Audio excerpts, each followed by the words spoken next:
Alright, so today's second question is 560 subarray sum equals k. We are given an array of integers and an integer k.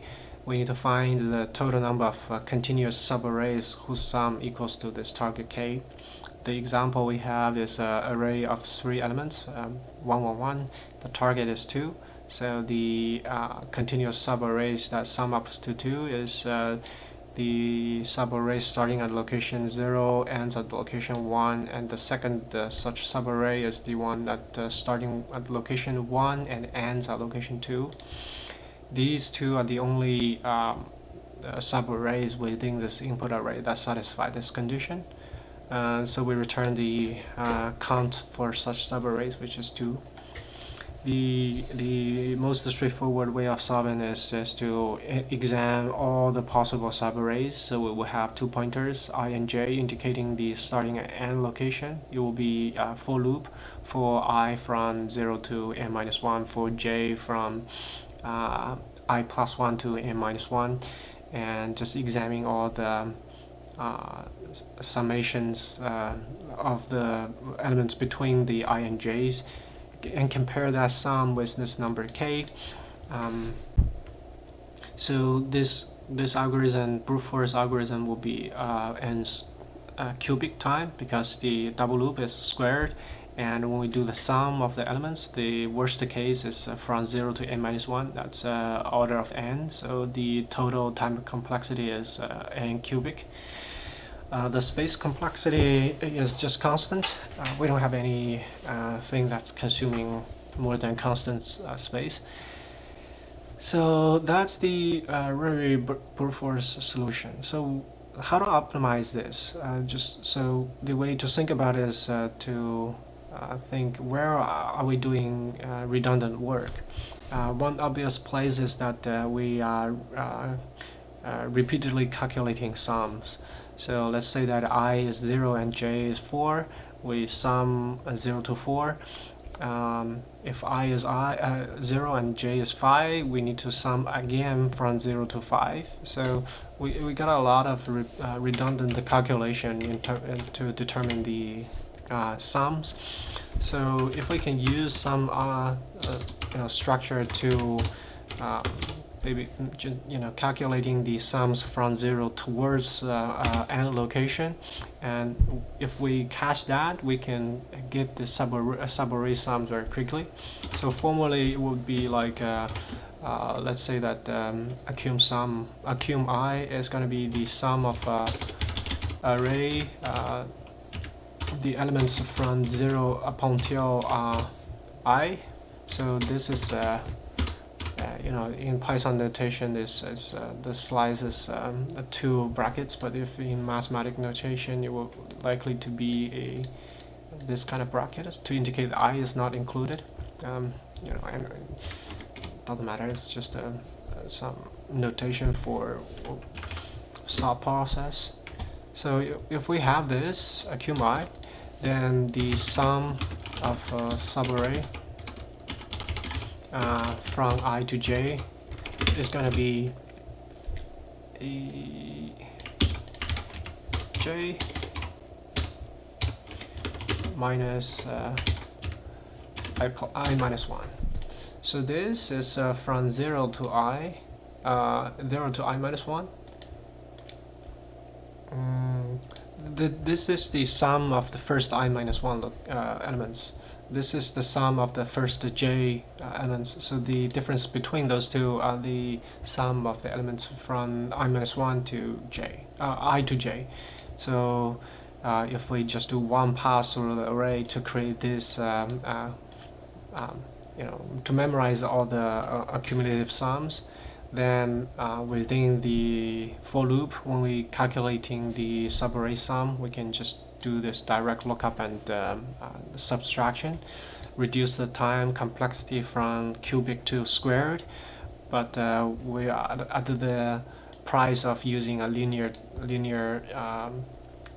space complexity memory here.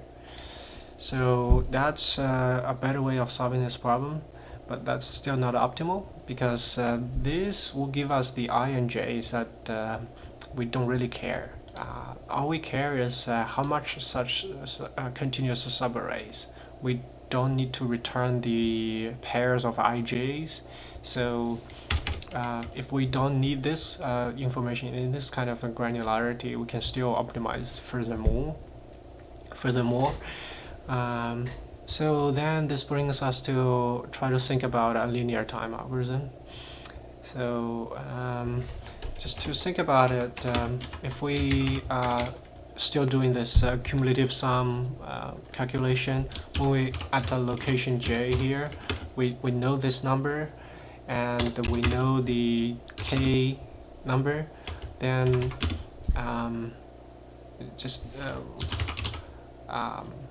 all we care at this moment is that how many such count such I we have so far, such that by so far I mean I is less than j. It's prior to this iterator index number that we are looking at right now, such that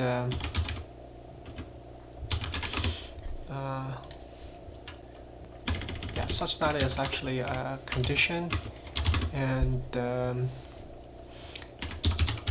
cum j minus cum I is going to be equal to this target number. So if we can somehow get the count for that, then this is essentially this count I is going to be the number of subarrays sum to k, which ends at location j. So the i's doesn't matter.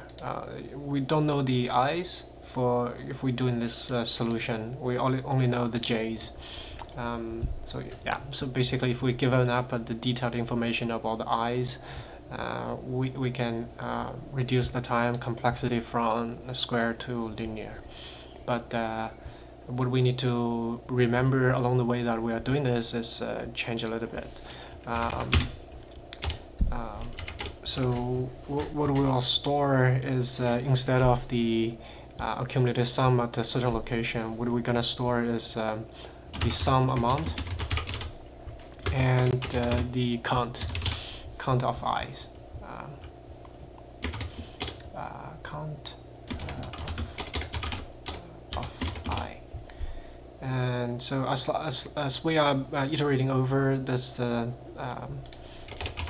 array, we updated the cumulative sum and that particular location, and we keep track of the cumulative sum and how much, how many of the such sum existed upon until this point. And we do this update by checking the whether we have such i's that we encountered, and just increment the counter by that. So let me code it up. Okay. So we have a cum which is 0, and the count of such continuous subarrays is 0 as well in the beginning. We have a unordered map which is integer to integer. Is the sum amount to the count of such subarrays. We call it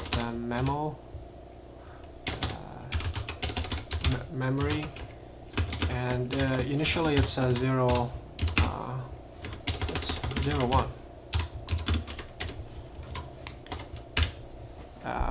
Which is that we can always get the subarray sum to 0 because that's the default.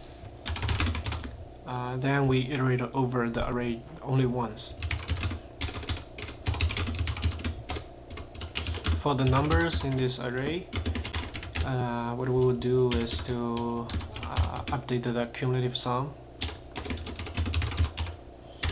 Then we try to increment the count by the number of conti that we have, so that we can have the difference equal to k.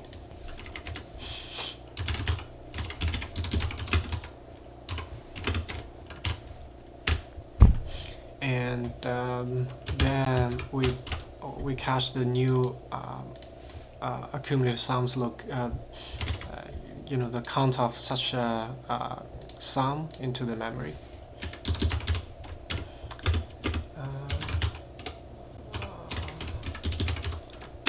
Plus 1 here.